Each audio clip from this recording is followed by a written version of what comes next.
நமஸ்காரம் எல்லாருக்கும். Welcome to Kana's what's cooking. இன்னைக்கு நம்ம மோர் குழம்பு செய்ய போகிறோம். இது தமிழ்நாடு, கேரளா இது ரெண்டு டிஷ்ஷஸும் கொஞ்சம் சேர்ந்தாப்பில் நான் செஞ்சுருக்கேன். நான் டைஜஷனுக்கு ரொம்ப ரொம்ப நல்லது. இந்த சோடா அந்த மாதிரிலாம் குடிக்காமல் இது மாதிரி நம்ம ஹெல்த்தியாக எடுத்துக்கிட்டோன்னா நமக்கு அது ரொம்ப நல்லது. நம்ம மோர் குழம்புக்கு தேவையான இன்க்ரீடியன்ட்ஸு முதல்ல மோர் தான். எனக்கு இங்கே துபாயில் ஒரு நல்ல மோர் கிடைக்கிது, திக்கான மோர். ஸோ அதனால நான் வச்சுருக்கேன்.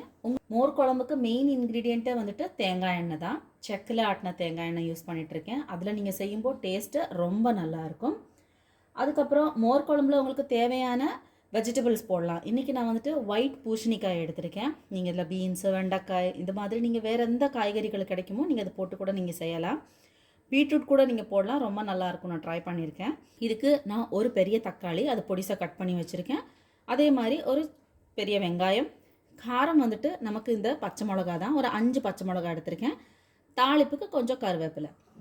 இதுக்கு நம்ம ஒரு மசாலா கிரைண்ட் பண்ணுவோம். அந்த மசாலாக்கு நம்ம இங்கே 1 ஸ்பூனு மல்லி, 1 ஸ்பூனு ஜீரகம், ஒரு 1.5 ஸ்பூனு கடலைப்பருப்பு எடுத்து. மல்லி நிறையா போட்டிங்கன்னா மல்லி வாசனை வரும், நல்லா இருக்காது. அதனால் கொஞ்சம் குறைச்சாவே போட்டுக்கலாம். நீங்கள் நம்ம இந்த கடலைப்பருப்பு போடுறது ஒரு திக்னஸுக்காக தான். நமக்கு இங்கே துருவிய தேங்காவே கிடைக்கிது. ஸோ அதனால் அதை தான் நான் யூஸ் பண்ண போகிறேன். ஜஸ்ட் ஒரே ஒரு ஸ்பூன் தான் நம்ம இந்த துருவிய தேங்காய் போட போகிறோம். நம்ம ஒரு பெரிய பாத்திரத்தில் கொஞ்சம் தண்ணி பாயில் பண்ணிவிட்டு அதில் ஒரு ஸ்பூனு சால்ட் போட்டுட்டு நம்ம கட் பண்ணி வச்சுருந்த வெள்ளை பூசணிக்காய் போட்டு நம்ம அதை பாதியாக நம்ம குக் பண்ணுவோம். இதுக்கு ஒரு 10 மினிட்ஸ் ஆகும். நம்ம ஒரு ஸ்பூனு செக்கில் ஆட்டின தேங்காய் எண்ணெய் போட்டிருக்கோம். சூடானதும் நம்ம இங்கே எடுத்து வச்சுருக்க கடலைப்பருப்பு, மல்லி, ஜீரகம் இது எல்லாத்தையும் இதில் போட்டு நம்ம தாளித்து எடுக்க போகிறோம். இந்த சமயத்தில் நம்ம இதுக்கு தேவையான நம்ம காரம், பச்சை மிளகா தான் இதுக்கு காரம், அது நமக்கு எவ்வளோ வேணுமோ போட்டுக்கலாம். ப்ளஸ் பெருங்காயம். சில பேர் பெருங்காயம் போடுவாங்க, சில பேர் பூண்டு கூட சேர்ப்பாங்க. எப்போவுமே நம்ம பச்சை மிளகு போடும்போது அது தெறிக்கும், ரொம்ப கேர்ஃபுல்லாக இருக்கணும். ஆஃப் பண்ணிடலாம். ஸ்டவ் ஆஃப் பண்ணதுக்கு அப்புறமா நம்ம அதில் இது மாதிரி ஒரு 1.5 ஸ்பூனு தேங்காய் நம்ம எடுத்து வச்சுருக்கோம். அதை போட்டு கிளறிட்டு அதை ஆற வச்சு நம்ம நைஸாக பேஸ்ட் பண்ணி எடுத்துகிட்டு வரோம். இப்போ திரும்பவும் அதே கடாயில் நம்ம ஒரு 2 ஸ்பூனு தேங்காய் எண்ணெய் போட்டுட்டு நம்ம அதுக்கு 1 ஸ்பூனு கடுகு போட்டு தாளிக்க போகிறோம். கடுகு வெடித்ததும் நம்ம நறுக்கி வச்சுருக்கிற வெங்காயம், கருவேப்பிலை அதில் சேர்த்து ஃப்ரை பண்ணலாம். வெங்காயம் கொஞ்சம் வதங்கினதுக்கப்புறமா நம்ம நறுக்கி வச்சுருக்கிற தக்காளியை சேர்த்துட்டு ஃப்ரை பண்ணலாம். ஆல்ரெடி நம்ம பூசணிக்காயில் கொஞ்சமாக உப்பு போட்டு வேக வச்சுருக்கோம். இங்கே தக்காளிக்கு நம்ம கொஞ்சமாக உப்பு போட்டு நம்ம அதையும் குக் பண்ண போகிறோம். ஸோ அதனால் நம்ம உப்பு தேவையான அளவு போட்டு செஞ்சுக்கலாம். இப்போ பார்த்தீங்கன்னா பூசணிக்காய் ஒரு பாதி குக் ஆகிருக்கு. ஸோ இந்த சமயத்தில் நான் ஸ்டவ் ஆஃப் பண்ணுறேன், ஏன்னா அந்த சூடில் கொஞ்சம் நல்லா வெந்துடும்.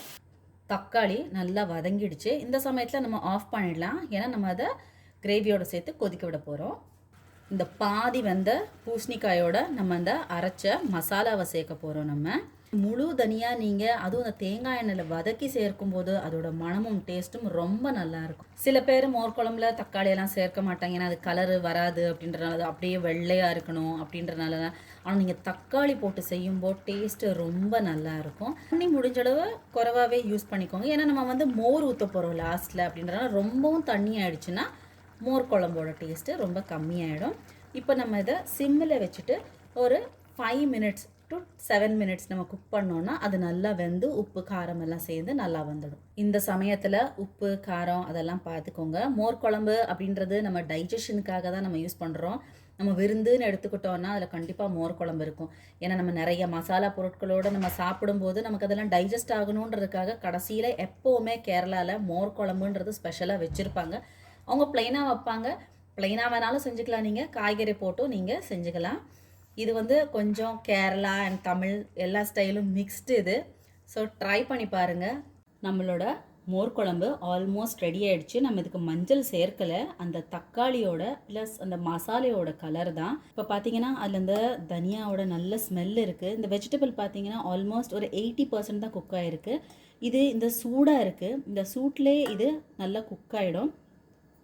இது நல்லா ஆறணும். இப்போது நம்மளுடைய மோர் குழம்பு நல்லா ஆறிடுச்சு, இந்த காய் எல்லாமே. இந்த சமயத்தில் நம்ம மோரை ஊற்றிடலாம். நமக்கு இங்கே ரெடி மோர் கிடைக்கிது, அதில் உப்பு இருக்கும், அதனால் உப்பு பார்த்துட்டு போடுறது நல்லது. உப்புக்கான மோர் யூஸ் பண்ணிங்கன்னா ரொம்ப நல்லாயிருக்கும். இல்லை நீங்கள் தயிர் யூஸ் பண்ணுறீங்க அப்படின்னா அப்படியே போடாமல் இதை கடைஞ்சிட்டு போடுங்க, இல்லை மிக்சியில் ஒரு அடி அடிச்சுட்டு போட்டிங்கன்னா அது அந்த திப்பியாக இருக்கும் இல்லையா, அது மாதிரி இருக்காது. அந்த மாதிரி இருந்தால் டேஸ்ட்டு நல்லா இருக்காது. ரொம்ப திக்காகவும் வைக்காமல் தின்னாகவும் வைக்காமல் இது மாதிரி வச்சோன்னா டேஸ்ட்டு ரொம்ப நல்லாயிருக்கும். நம்மளோட சுவையான மோர் குழம்பு ரெடி ஆயிடுச்சு. எல்லோரும் கண்டிப்பாக ட்ரை பண்ணி பார்த்துட்டு எப்படி இருக்குன்னு சொல்லுங்கள். தேங்க்யூ.